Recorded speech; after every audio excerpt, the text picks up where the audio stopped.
Welcome back to BCN news. పశ్చిమ గోదావరి జిల్లా Bhimavaram JP రోడ్లోని ఆనంద ఫంక్షన్ హాల్లో పరిణయ ఎగ్జిబిషన్ను బుధవారం ప్రారంభించనున్నట్లు నిర్వాహకులు టీవీ రావు తెలిపారు. Saris, designer blouses, kurtis, real jewellery, diamonds, imitation jewellery, decors, suits, హైపై ఫ్యాషన్స్ తో ఎగ్జిబిషన్ ఏర్పాటు చేశామని తెలియజేశారు. దేశ నలుమూలల నుంచి సేకరించిన 100 మందికి పైగా డిజైనర్స్ చే రూపొందించిన వివిధ రకాలైన మోడల్స్ ఈ ఎగ్జిబిషన్లో లభ్యమవుతాయని పేర్కొన్నారు. ఈ నెల 5వ తేదీ శుక్రవారం వరకు ఎగ్జిబిషన్ ఉంటుందని తెలియజేశారు. ఈ అవకాశాన్ని భీమవరం పట్టణ పరిసర ప్రాంత మహిళలు సద్వినియోగం చేసుకోవాలని కోరారు.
విశాఖ స్టీల్ ప్లాంట్ ని ప్రభుత్వ రంగంలో కొనసాగించాలని కోరుతూ AISF, AIYF, NFIW ఆధ్వర్యంలో జలదీక్ష చేపట్టారు.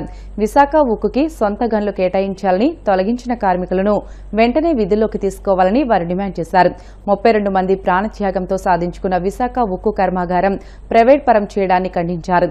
విశాఖ స్టీల్ ప్లాంట్ ప్రభుత్వ రంగంలోనే కొనసాగుతుందని టీడీపీ రాష్ట్ర అధ్యక్షుడు పల్లా శ్రీనివాసరావు ఇప్పటికీ ప్రజలకు బోటకపు మాటలు చెప్పడాన్ని తీవ్రంగా ఖండించారు. గత 5 సంవత్సరాల నుంచి పోరాటం చేస్తున్నటువంటి విశాఖ స్టీల్ ప్లాంట్ ని ప్రభుత్వ రంగంలో కొనసాగిస్తామని చెప్పేసి ఈ రాష్ట్ర కూటమి ముఖ్యమంత్రులు కావచ్చు, ఉప ముఖ్యమంత్రులు కావచ్చు, మంత్రులు, ఎమ్మెల్యేలు ఎవరు కూడా స్పష్టమైన హామీ ప్రజలు ఇచ్చే సందర్భం ఎక్కడా లేదని చెప్పేసి ఈరోజు ఆల్ ఇండియా స్టూడెంట్ అనేది చెప్తా ఉంది. దాని మూలంగానే ఆ ప్రైవేట్ పర్సన్కి వ్యతిరేకంగా ఖండిస్తూ విశాఖ స్టీల్ ప్లాంట్ ని ప్రభుత్వ రంగంలో కొనసాగించాలని చెప్పేసి ఆర్టీ బీచ్ వస్తున్నటువంటి బీచ్ లో జలదీక్ష ఈరోజు ఈ NFIW, AISF, AIYF ఆధ్వర్యంలో పెట్టడం జరుగుతూ ఉంది. ఈరోజు కేంద్ర ప్రభుత్వం పార్లమెంట్ లో ఖచ్చితంగా విశాఖపట్నం స్టీల్ ప్లాంట్ ని ప్రైవేట్ పరం చేస్తామని చెప్పి చెప్తా ఉంది. ఇక రాష్ట్ర టీడీపీ అధ్యక్షుడు పల్లా శ్రీనివాస్ గారు అటువంటిది ఏమీ లేదు అని చెప్పేసి ఆయన చెప్తా ఉన్నారు. అయితే మీ మాటలు అమ్మాలాగా కేంద్ర ప్రభుత్వం పార్లమెంట్ ప్రవేశపెట్టినటువంటి మాటలు అమ్మాలని చెప్పేసి ఈ రోజు AISF చూడగా అడదలుచుకున్నాం. ఈరోజు ఖచ్చితంగా ప్రైవేట్ పరం అవుతుందని చెప్పేసి మేము చెప్తున్నాం. ఎందుకంటే అందులో భాగంగానే మనం 34 ఫర్నిచర్స్ అన్ని సంబంధించి ప్రైవేట్ పరం చేస్తా ఉన్నారు. ఈరోజు 5,000 సంబంధించి కార్మికుల్ని అక్కడ తొలగించడం జరిగింది. ఇక ఒడిశా, బీహార్ సంబంధించి కార్మికుల్ని నాలుగులను తీసుకొచ్చి ఈ రోజు ప్లాంట్ నడిపించే పరిస్థితి కనపడుతుంది. ఎటువంటి నైపుణ్యం కూడా లేదు. అంటే ఇది చూస్తే పూర్తిగా విశాఖపట్నం లాభాలు పూర్తిగా అడగదొక్కి ప్రైవేట్ పరం చేయాలని ఆలోచనతో ఉంది కాబట్టి ఇవన్నీ చేస్తా ఉన్నారు. ఈ రోజు ఒకటి తెలియజేస్తా ఉన్నాం, విశాఖపట్నం స్టీల్ ప్లాంట్ నష్టాల్లో ఉందని చెప్పేసి ఈరోజు ప్రైవేట్ వ్యక్తులు దారదత్తం చేస్తా ఉన్నారు. అదే ప్రైవేట్ వ్యక్తులు నష్టాల్లో ఉంటే ఏం చేస్తారు? వాళ్ళకి రాయితీలు ఇచ్చి వాళ్ళు కాపాడతారు. అంటే వాళ్ళకి రాయితీలు ఇచ్చే బదులు ఈ విశాఖపట్నం స్టీల్ ప్లాంట్ సొంత గదులు కేటాయించి దాన్ని ప్రభుత్వ రంగంలో కొనసాగించవచ్చు కదని చెప్పేసి ఈ రోజు విద్యార్థి సంఘాలుగా మేము తెలియజేస్తాం. బీఆర్ఎస్ లో తనపై కుట్రలు జరిగాయని, రాబోయే రోజుల్లో కేసీఆర్, కేటీఆర్లపై కూడా కుట్రలు జరుగుతాయని కవిత సంచలన వ్యాఖ్యలు చేశారు. హరీష్ రావు, సంతోష్ రావులపై తీవ్ర ఆరోపణలు చేశారు. వీరిద్దరూ బీఆర్ఎస్ పార్టీని జలగల్లా పట్టి పీడిస్తున్నారని మండిపడ్డారు. సిరిసిల్లాలో కేటీఆర్ ను ఓడించేందుకు ప్రత్యర్థులకు హరీష్ కు 60 లక్షలు పంపించారని ఆరోపించారు. కాంగ్రెస్, బీజేపీలతో హరీష్, సంతోష్ అంటకాగుతున్నారని దుయ్యబట్టారు. సంతోష్ రావు బాధితులు చాలా మంది తనకు ఫోన్లు చేస్తూ వారి బాధలను చెప్పుకుంటున్నారని తెలియజేశారు. కేసీఆర్ కూతురుగా పుట్టిన తాను ఆయన్ను, పార్టీని ఎందుకు ఇబ్బంది పెట్టాలనుకుంటానని ప్రశ్నించారు. ప్రాణం పోయినా కేసీఆర్ కు అన్యాయం జరగనివ్వనని చెప్పారు. కేసీఆర్ గారు కేటీఆర్ గారు, నేను, మా కుటుంబం, మాది రక్త సంబంధం. పదవులు పోతేనో పార్టీలకు వెళ్ళి సస్పెండ్ చేస్తేనో పోయేటటువంటి బంధం కాదు. కానీ ఎవరైతే వెస్టెడ్ ఇంట్రెస్ట్ ఉన్న పార్టీలు ఉంటారో, పార్టీలో ఉండి కేవలం డబ్బు సంపాదించుకోవాలనేటటువంటి ఒక ఆలోచనతో, వ్యక్తిగత లబ్ధి పొందాలనేటటువంటి ఆలోచనతో ఉన్నటువంటి వ్యక్తులు, వాళ్ళకి కావాల్సింది ఏంది? మేము ముగ్గురం కలిసి ఉండొద్దు, మా కుటుంబం బాగుండొద్దు, మా కుటుంబం విచ్ఛిన్నం అయితేనే వాళ్ళకి అధికారం వస్తుంది. దాంట్లో భాగంగా ఇవాళ మొదటి స్టెప్ నన్ను బయటేసిరు పార్టీలకి. అది ఇక్కడితో ఆగదు. నేను గౌరవనీయులు పెద్దలు దైవ సమానులు కేసీఆర్ గారిని విజ్ఞప్తి చేస్తా ఉన్నా, మీకు ఒక సూచన చేస్తాం. దయచేసి మీ చుట్టూ ఏం జరుగుతున్నదో ఒకసారి చూసుకోండి. నన్ను ఇవాళ బయట పంపొచ్చు, నేను మీలాగా స్ట్రేట్ ఫార్వర్డ్ ఉంటా, నిజాలు మాట్లాడతా. నేను ఉద్యమం నేపథ్యం నుండి వచ్చిన కాబట్టి నాగ్గా, ఉన్నది లేనట్టుగా, లేనిది ఉన్నట్టుగా, మోసం చేయాలని చెప్పో ఇంకోటి చేయాలని చెప్పో మాట్లాడను. స్ట్రేట్ ఫార్వర్డ్ ఇష్యూస్ మాట్లాడతా కాబట్టి నన్ను ఇలా బలి చేసి పర్వాలేదు. కానీ రేపటి నాడు ఇదే ప్రమాదం రామన్నకు కూడా పొంచుంది, రేపటి నాడు ఇదే ప్రమాదం మీకు కూడా పొంచుంది. అల్టిమేట్గా బీఆర్ఎస్ పార్టీని హస్తగతం చేసుకోవడానికి జరుగుతున్నటువంటి కుట్రలో భాగంగానే ఇవాళ నన్ను ఎలిమినేట్ చేయడం జరిగింది. నేనేమంటున్నా రామన్న మిమ్మల్ని అంటే, నా మీద మీకు కోపం ఉండొచ్చు, నా మీద ఏముందో ఎవరేం చెప్పారో నాకు తెలియదు. నేను మాత్రం నా ప్రాణం పోయినా కేసీఆర్ గారికి హాని జరగాలని కానీ, కేటీఆర్ గారికి హాని జరగాలని కానీ కోరుకోను. అది నా నైజం కాదు. ఆడపిల్లలకు అట్లా ఉండదు. ఆడపిల్లలు ఇల్లు బాగుండాలనుకుంటారు. నా మనసుకి ఎంత గాయమైతే, నాకు ఎన్ని అవమానాలు అయితే, నాకెంత ఇన్సల్ట్ అయితే, నా మీద ఎన్ని కుట్రలు జరిగితే నేను ఇట్లా మాట్లాడుతూనే నా బాధ, ఇది నా ఆవేదన. నాన్న చూస్తలేరేంది వీళ్ళని అన్నది ఆవేదన, చూసుకుంటే క్షమిస్తారేంది, ఇంకెన్నిసార్లు క్షమిస్తారు అన్నది నా బాధ. అంతే తప్ప నాకేం కోపం ఉంటుంది? ఎందుకు కోపం ఉంటుంది? నాకు ఎంత ఎన్ని జన్మల పుణ్యం ఉంటే కేసీఆర్ లాంటి తండ్రి దొరుకుతుంది. దివంగతురాలునైన తన తల్లి హీరాబెన్ను ఉద్దేశించి బీహార్లో కొందరు అనుచిత వ్యాఖ్యలు చేశారంటూ ప్రధాని నరేంద్ర మోదీ భావోద్వేగంతో స్పందించారు. అది కేవలం తన తల్లికి జరిగిన అవమానం కాదని, దేశంలోని కోట్లాది మంది తల్లులు సోదరీమణులను కించపరచడమేనని ఆయన ఆవేదన వ్యక్తం చేశారు. బీహార్లో ఇటీవలే కాంగ్రెస్ నేత రాహుల్ గాంధీ నిర్వహించిన ఓ ర్యాలీలో ఈ వ్యాఖ్యలు చేసినట్లు బీజేపీ ఆరోపించింది. బీహార్కు చెందిన సుమారు 20 లక్షల మంది మహిళలతో వర్చువల్ సమావేశంలో ప్రధాని మోదీ మాట్లాడారు. ఈ సందర్భంగా ఆయన మాట్లాడుతూ, రాజకుటుంబాల్లో పుట్టిన రాహుల్ గాంధీ తేజస్వి యాదవ్లకు ఒక పేద తల్లి పడిన బాధ ఆమె కొడుకు చేసే పోరాటం అర్థం కావని విమర్శించారు. उस मां के ही आशीर्वाद से मैं चल पड़ा था और इसलिए मुझे आज इस बात की पीड़ा है कि जिस मां ने मुझे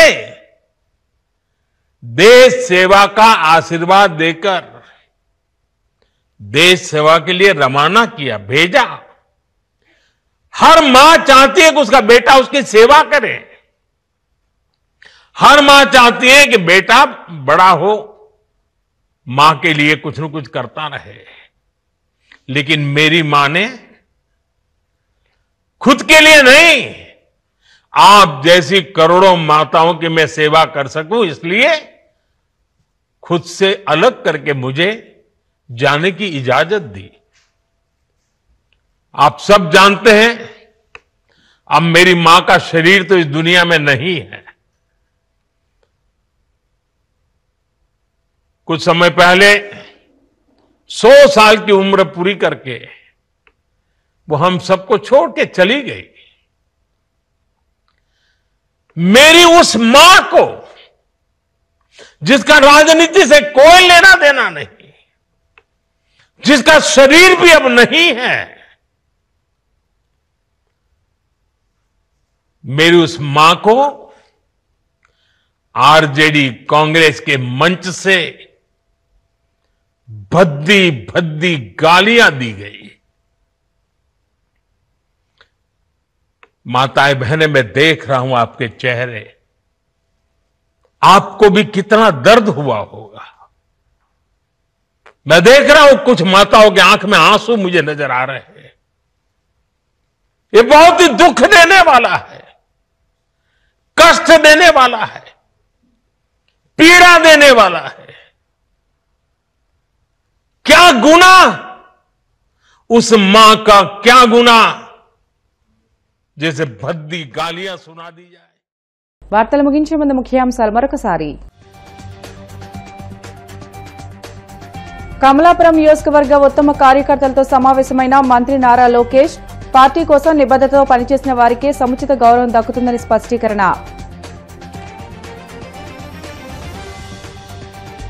రైతులపై జగన్ మొసలి కన్నీరు కారుస్తున్నారన్న మంత్రి అచ్చెన్న. రైతులకు యూరియా అందట్లేదు, ఉల్లి కొనట్లేదని తప్పుడు పోస్టర్లతో దుష్ప్రచారం చేస్తున్నారని ఆగ్రహం. మంత్రి నిమ్మల రామానాయుడు కుమార్తె వివాహానికి బాలయ్యకు ఆహ్వానం. పెళ్లికి తప్పక వస్తానని, ఎలా వస్తానో చెప్పనని బాలయ్య సరదా వ్యాఖ్య.